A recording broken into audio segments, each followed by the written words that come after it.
So Anna, I was at an event on Friday night, and a progressive came up and asked me about the Armenian Genocide. And so I want to take this moment to clarify a couple of things, because even when progressives are asking me, I realize that a lot of the stuff online has spread too far and is wildly inaccurate. So I wanted to address a bunch of things. Some things have some kernel of truth, and others are wholly made up. I'm going to get back to the Armenian Genocide in a second, because that actually has a kernel of truth. But I want to address what my real opinions are today.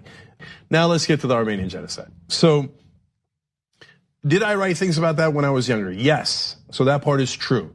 So I did deny it earlier.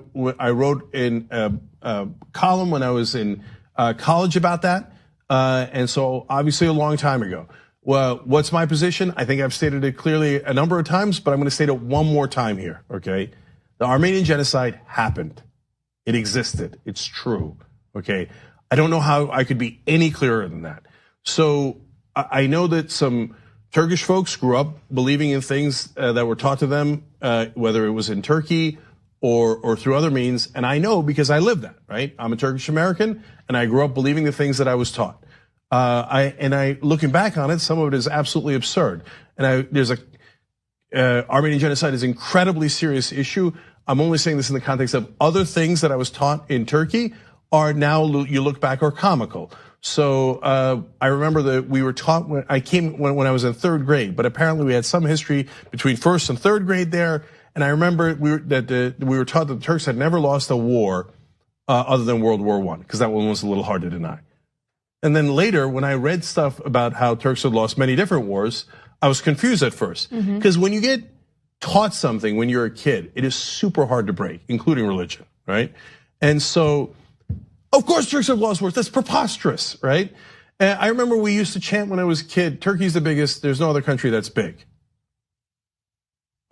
Preposterous, right? So that's the context in which I grew up. And so looking back at some of the stuff I wrote, there is an American colonel who said, for example, the Armenians returned fat and entirely unmassacred.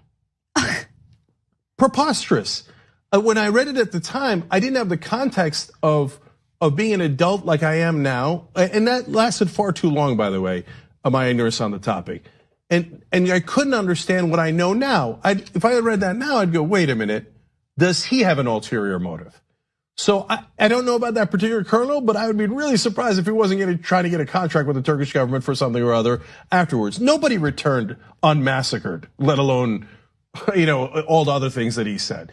And to my Turkish friends who are deeply offended by all of this, and yes, and if you live in America, you can say, oh, it's their fault and they're terrible, etc. But they're taught a certain thing, and so when they're challenged on this, they say, no, well, it was a civil war, it was and it was just massacres. Really? That's what you're gonna say? No one denies that there were massacres. There was definitely terrible massacres.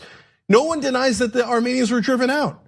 So your big contention is, well, technically I don't wanna call that a genocide. First of all, you're factually incorrect. Srebrenica is called a genocide. Only 8,000 people died there. I don't wanna minimize that. It's terrible. In that case, it was Muslims that were targeted, but they were targeted because they were Muslim. Far more Armenians died in the Armenian Genocide, and they were targeted because they were Armenians. Whatever excuse you want to make about why, they didn't target Norwegians, they didn't target other people, they targeted Armenians, they were driven out, they're not in Turkey now, and an enormous number died in massacres. It is the textbook definition of a genocide.